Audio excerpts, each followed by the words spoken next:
Next scene. Moxa was on the ground. The undead girl was holding a dagger to his neck and one to his crotch. The undead girl was laughing at him. She stopped laughing when a rock knocked her head right off her shoulders. "That's for yanking on my ear, bitch!" "Nice throw, Izzy." Izzy went back into Xanna's mind and dusted off her hands. "Thank you." The undead girl's body felt the spot where her head should be. When it didn't find a head there, it began to look around in the sand. "Over here, you dumbass!" The head was yelling from the body's right. The body walked over to pick it up, but every time it tried to bend down, it would accidentally kick the head. "Moron!"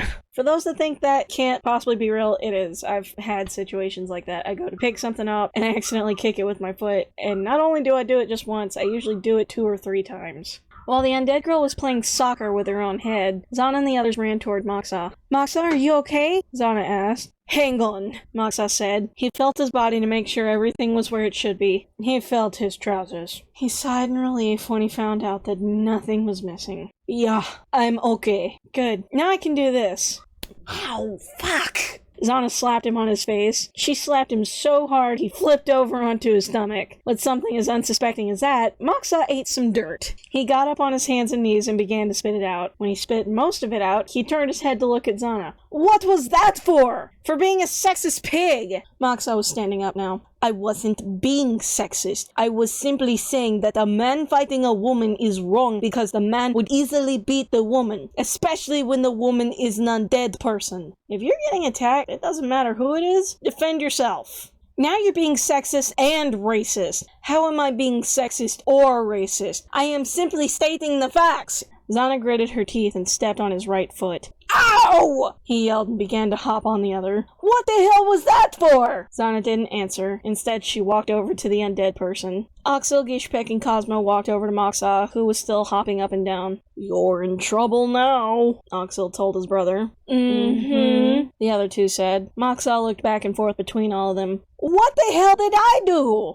Just then, Makoki and Mittens walked over. Makoki was hairless, and Mittens had a lot of fur in her mouth. "What'd we miss?" Makoki asked. The other 4 looked at him. "Oops, forgot about you and Mittens," Cosmo said and rubbed the back of his head sheepishly. "Sorry." "Yeah, we're gonna have to negotiate something later." Makoki began to mumble some words under his breath. Cosmo blushed at what he was saying. I can't remember what he was mumbling. Next scene. "Over here." "No, to your left." The body went right. "No, left. Your other left." The body continued to go right and ran into a rock. The head of the undead girl sighed. "Moron."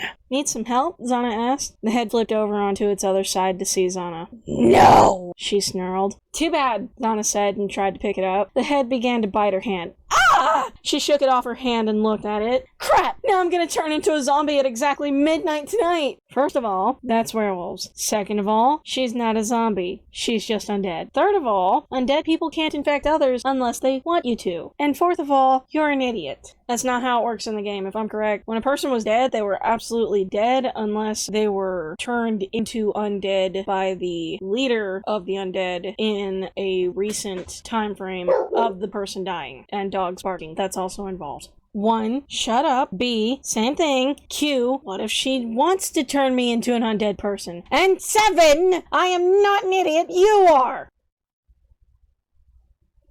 Good God, I think you just killed some of my brain cells with all of that letter and number crap. And you wonder why I call you an idiot? Izzy shook her head. Anyways, she'd have to kill you to turn you into an undead, and she hasn't yet. If she does, I pity her because she would then have an idiot for an undead partner. Xanna was about to say something when she felt enormous pain on her left ankle. She looked down. She stared at the head that was biting her for a few minutes. She then turned her head up to the sky.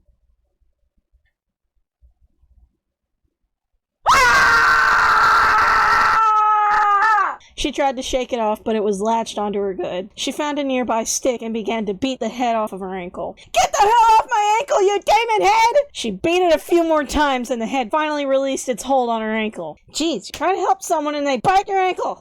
What has happened to the world? You happened. You infected the world with your stupidity. Now use the stick to reattach the undead girl's head to her body. If you want to die, that is. I'm sure she won't attack me when she sees that I'm trying to help her. At least not this time. I'm not even going to comment on that. Xanna rolled her eyes at Izzy. She then went to the undead girl's head to help her. Xanna ended up using the stick to grab her head when it continued to try and bite her.